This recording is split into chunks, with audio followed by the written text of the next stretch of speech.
right. Good morning, everyone. It is August 18th. It is 9 a.m., and we are here for our Community Development Weekly Meeting. I'm calling this meeting to order. In attendance are Commissioners Brooks and Duncan. Commissioner Filios is on vacation. And Ben, would you like to lead us in the pledge? I pledge allegiance to the flag of the United States of America and to the republic for which it stands, one nation, under God, indivisible, with liberty and justice for all. Right. Thank you. No opening remarks and any conflicts of interest? None. So we will move on to our signing, which is ZON 22-0003, McAvoy zone change. Is there a motion to execute the order? I move that we execute the order. Second. Bill Brooks, Aye. Pro Tem Duncan. Aye. All right, now we will execute.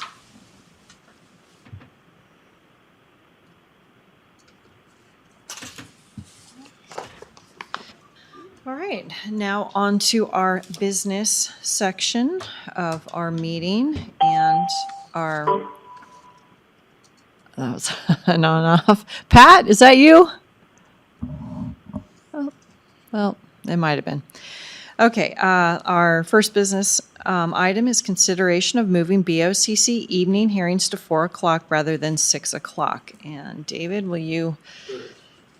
Commissioners, this was actually Commissioner Filios' idea. He just wanted to have it. Pat Braden. Hi, Pat. We are discussing item number 1 under the business section, which is moving evening hearings from 4 to 6.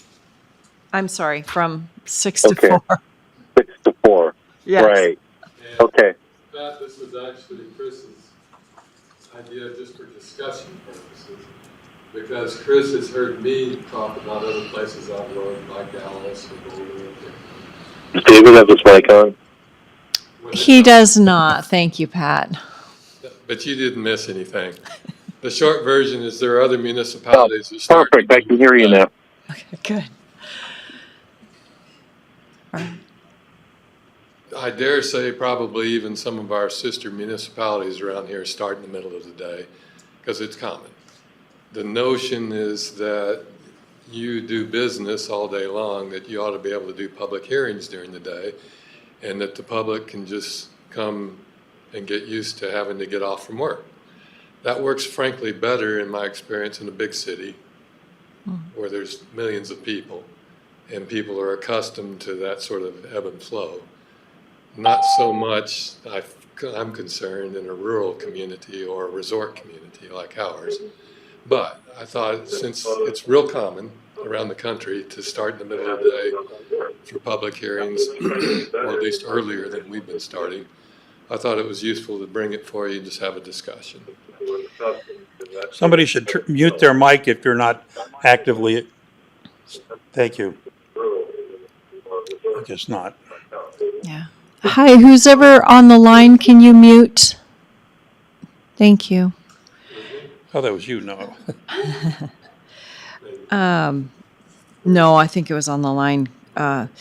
So I have a problem with it. I don't like waiting around till 6 o'clock. I rather have it at 4 o'clock, but I think to serve the public, I feel like 6 o'clock is still a better option, especially depending on what it is. I mean, like last one was the zone change, nobody showed up. That would have been a perfect 4 o'clock.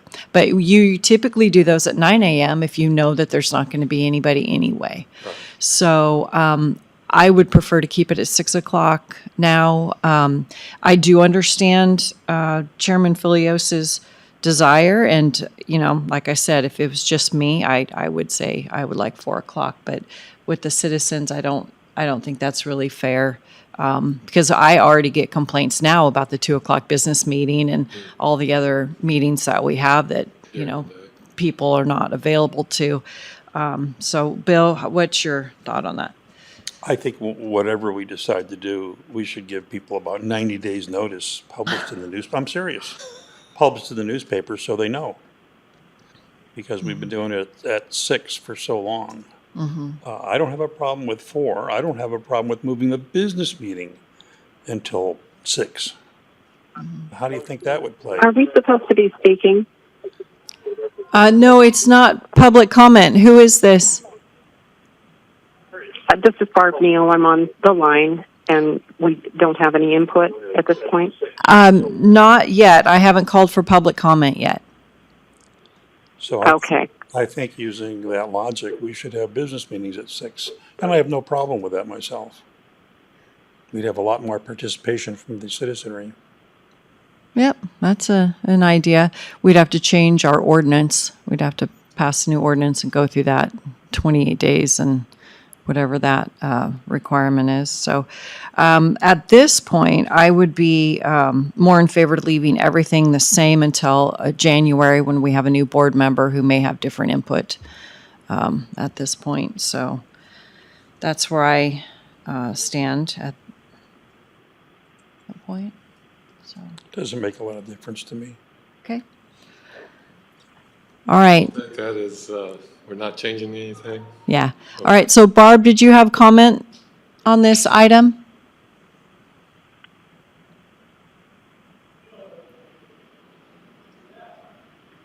If you're talking, Barb, you are on mute. We can't hear you. Okay, I'm not on mute, but I'm not sure when you want me to talk. Yes, right now now is is the fine. time? Yes. Okay. Bob, did you have comments? I am a firm believer in having it at a time where most of the public can attend. So naturally, I would. I think that 6 o'clock is absolutely the best. Okay. Thank you very much for your input. All right. I'll just add one more thing about the business meeting. While I think most of the items on there are routine, I think that it would be impractical to have staff. That would be a lot of money to have our business meeting at 6 o'clock because it would be overtime for a lot of the people who would come. So I don't know that'd be Got a lot more feasible. participation, though. Yeah, I just don't know that if there's any controversial items, we don't have them on the business meeting. We have them separately. So, but anyway, all right. So that's that. Number 2, consideration of adding new planning position, registered landscape architect or professional engineer in the 24 budget. David? I'm just looking ahead and looking behind. One of the things you don't know that's frustrated me for a long time is that our site disturbance permit process, which includes stormwater management, truly requires the education of either a professional engineer with civil engineering background or a landscape architect. I know because I was a registered landscape architect in Texas for a good while. I let that expire because I've become more of a planner and administrator than a landscape architect.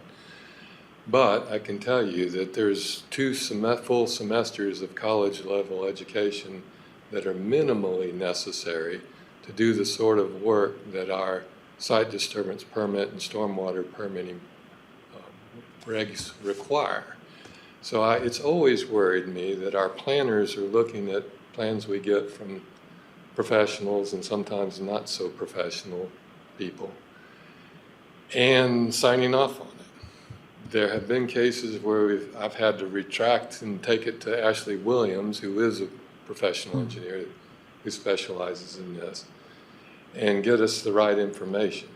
And it's a constant, frankly, almost weekly irritant between myself and some of the higher level staff and the people with whom we do business. Some of the engineers that we do business with are bad.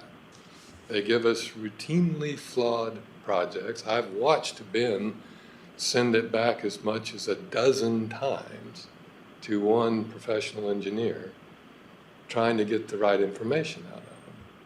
And I'm just looking ahead and thinking, if we had a person on staff with the same level of qualifications that the people doing the work have, and then if you'll think of the metaphor, it's a similar situation to our accountants in the in the Auditors? auditor's office, where there's a minimal amount of competency that's necessary in order to do some things in that office, and similarly here. It's the sort of thing, probably should have brought this up the first year I was here, but frankly, we've had lots of other issues to deal with all this time. And so I just wanted to get in front of you, have a discussion. It's the sort of thing, I wouldn't even think about until the 2024 budget. Sure. But I'd like to just have you consider it and let me know what your thinking is. So, thoughts? I think you're bringing it up early enough that it's something I want to think about. So is there a company that we can contract with, and what would be the cost difference between that? Because you said you already go out in special cases. Right. To do it full-time, I don't know. Okay. Right now, we've been spending $1,000 a month or so with Ashley Williams. Okay. So, Yeah. which is a lot cheaper than a full-time employee. Yeah, absolutely. Right. But if you can bring a cost analysis, part of the- time spent or, whatever, as part of the discussion, that'd be great. Okay. Yeah. So, I'd rather give individuals work, private companies work if they can do it, but if they can't do it, then we can bring it in-house. Right. So, yeah. So, Okay. Yeah, Here's Pat Braden. go ahead, Pat. I just wanted to second what David's been saying. It certainly, can place us at a legal disadvantage if we don't have that level of expertise readily available to us. And, when we've called upon Ashley, she's done a great job. But I think, if we had someone with those qualifications more readily available, I think we would use that person more often. Whether it's, as an employee or under a contract with the private firm, that doesn't really make a difference to me. It's just the availability. Okay. All right. Noted. It would also be helpful to have this person available in the field more regularly, where at this point, we just do not have the staff to do our regular site inspections for site disturbance permits. And so there's often times when, we aren't able to get ahead of that development, and we come to find out that there are major issues because we haven't had the ability to be out on site and to see, how people are doing the work and making sure that it's done properly. So this, I think, would also be a benefit for this position, if that were something we were to consider, that they could actually spend more time in the field than we do now. Okay. Yeah, I'm glad you brought that up. I should have there's a whole element to this of code enforcement that's been swept under the rug. People are mad at us every week, sometimes every day, because we don't have the people power to be out on site and know what we are seeing. Right. Craig is very diligent, very helpful, but he doesn't have this training. Right. And even the planners, planners don't get the same sort of training as landscape architects. Sure. With some few exceptions. There are some programs around the country where there's site planning and so on as part of a planning degree, but it's pretty rare.